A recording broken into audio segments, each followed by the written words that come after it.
नमस्कार। डॉक्टर राजेंद्र माथुर का आप सभी को नमस्कार। इस चर्चा में आपका स्वागत है। Diagnose to have diabetes, what next. Diabetes का पता चल गया, अब आगे क्या करना है। जैसा कि आपको मालूम है कि डायबिटीज़ का प्रकोप करीब 101 मिलियन लोग हमारे देश में डायबिटीज़ से पीड़ित हैं और 136 मिलियन ऐसे लोग हैं जिनको प्री डायबिटीज़ है। इसका मतलब ये है कि नॉर्मल शुगर से तो अधिक है, लेकिन अभी डायबिटीज़ की स्थिति से वो पहले है। Pre diabetes, full flash diabetes नहीं हुआ है। ऐसे 136 मिलियन लोग हैं और 101 मिलियन लोग डायबिटीज़ हैं, फुल फ्लैश डायबिटीज़ है। दुख की बात यह है कि इनमें से आधे से अधिक लोगों को ये पता नहीं है कि उनको डायबिटीज़ है या प्री डायबिटीज़ है, उनको पता ही नहीं है।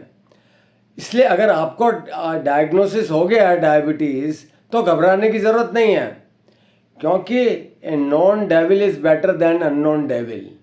डायबिटीज़ पता लग गया तो आप उसके लिए इलाज के लिए और कॉम्प्लिकेशन से प्रिवेंट करने के लिए आप मेजर्स उपाय करेंगे। और जिस व्यक्ति ने अपना टेस्ट आज तक कराया ही नहीं, उसको डायबिटीज़ है, उसको पता ही नहीं है, तो वो सोच रहा है कि मैं तो ठीक हूँ। और जिसको डायबिटीज़ का पता लग गया और वो चिंता में पड़ गया कि अब आगे क्या करूँगा। तो डायबिटीज़ के लिए चिंता करने की आवश्यकता नहीं है। हमें ये ध्यान रखना है कि डायबिटीज़ को कैसे कंट्रोल करें। यदि आपका डायबिटीज़ कंट्रोल में है और फास्टिंग शुगर 100 से कम है और आप कंट्रोल करते हैं, खाने के 2 घंटे बाद वाली पोस्ट प्रेंडियल 200 से कम है और आपका हीमोग्लोबिन A1C 7 से कम है। नॉर्मली तो 5.7 से कम होना चाहिए, लेकिन डायबिटीज़ में इसको 7 से कम रखना चाहते हैं ताकि लो शुगर ना हो। तो लो शुगर या हाइपोग्लाइसीमिया आप इज़ इमीडिएटली डेंजरस। मरीज़ अभी बेहोश हो सकता है, जबकि high blood sugar over the years organs को नुकसान पहुंचाएगी।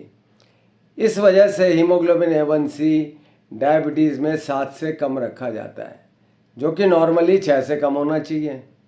तो ये आपको बात समझ में आ गई कि हमारा टारगेट क्या है। हीमोग्लोबिन A1C जो लास्ट 3 मंथ्स का एवरेज ब्लड शुगर बताता है वो 7 से कम होना चाहिए। यदि आपको ऐसा है तो आपको घबराने की कोई बात नहीं है। इस स्थिति को, जो कि आपका नॉर्मल शुगर है, उसे ग्लाइसेमिक हैप्पीनेस कहा गया है। मतलब आप खुश रहें।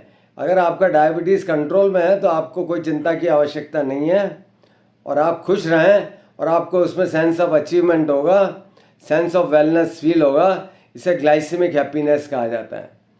तो इस ग्लाइसेमिक हैप्पीनेस के साथ, शुगर कंट्रोल के साथ आप 100 वर्ष तक जीवित रह सकते हैं। तो ऐसे बहुत लोग हैं जिनको 40 साल से डायबिटीज़ है, 50 साल से डायबिटीज़ है और कोई कॉम्प्लिकेशन नहीं हुई आज तक। तो आपके साथ भी ऐसा हो सकता है। और कॉम्प्लिकेशंस क्या हैं, क्यों हमें डायबिटीज़ को कंट्रोल रखना है? क्योंकि ये कार्डियोवैस्कुलर हार्ट अटैक कर सकता है, लकवा कर सकता है, हार्ट डायबिटीज़ से किडनी फेलियर हो सकता है, आँख में ब्लाइंडनेस हो सकती है, पेरिफेरल वैस्कुलर डिजीज़ हो सकती है, पाँव में छाले पड़ सकते हैं, अल्सर हो सकता है। तो इन सब कॉम्प्लिकेशन से बचने के लिए आपको अपना ब्लड शुगर नियंत्रित करना आवश्यक है।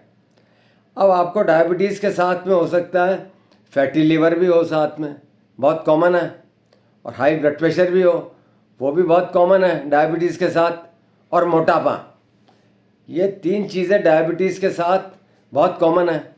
तो अब जो हम मेजर्स, जो शुगर को नियंत्रित करने की जो बात कर रहे हैं, उसमें इन तीनों अवस्थाओं में भी लाभ होगा।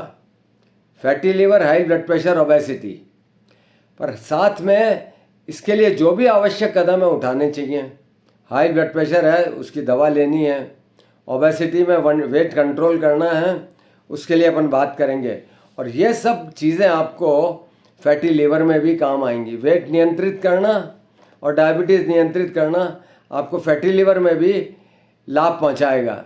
इससे आपको हार्ट डिजीज़ की और बाकी कॉम्प्लिकेशंस की संभावना भी कम हो जाएगी।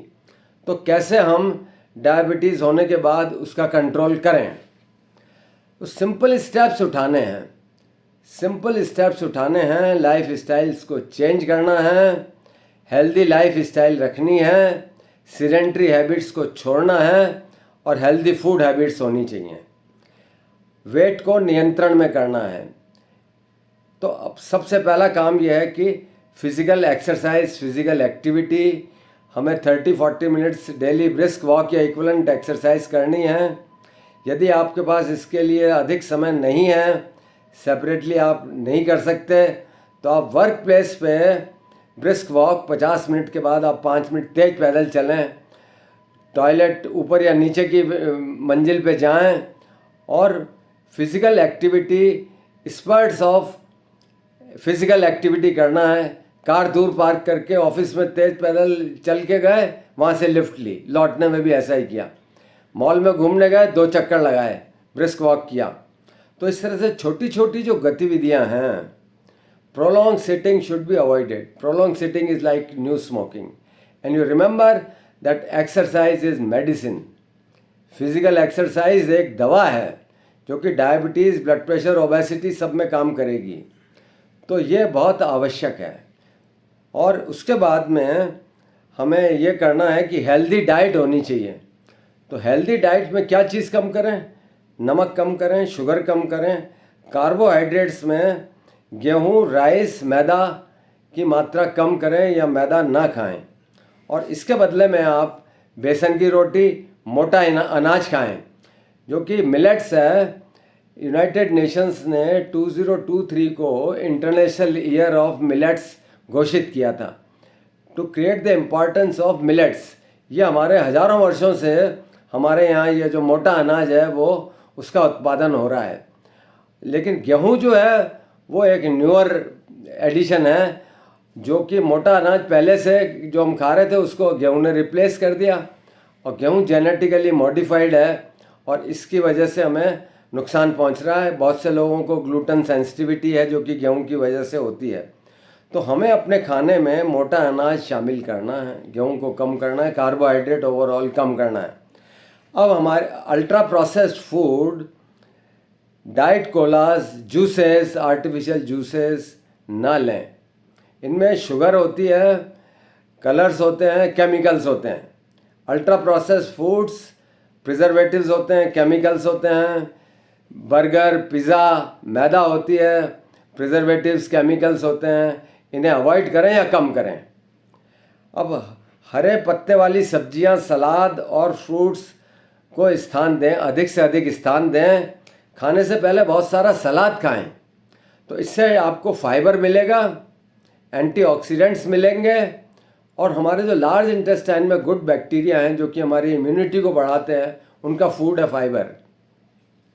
तो fruits, vegetables, nuts and seeds को अधिक मात्रा में काम में लें, सलाद को अधिक मात्रा में काम में लें और स्मोकिंग, टोबैको, अल्कोहल को अवॉइड करें।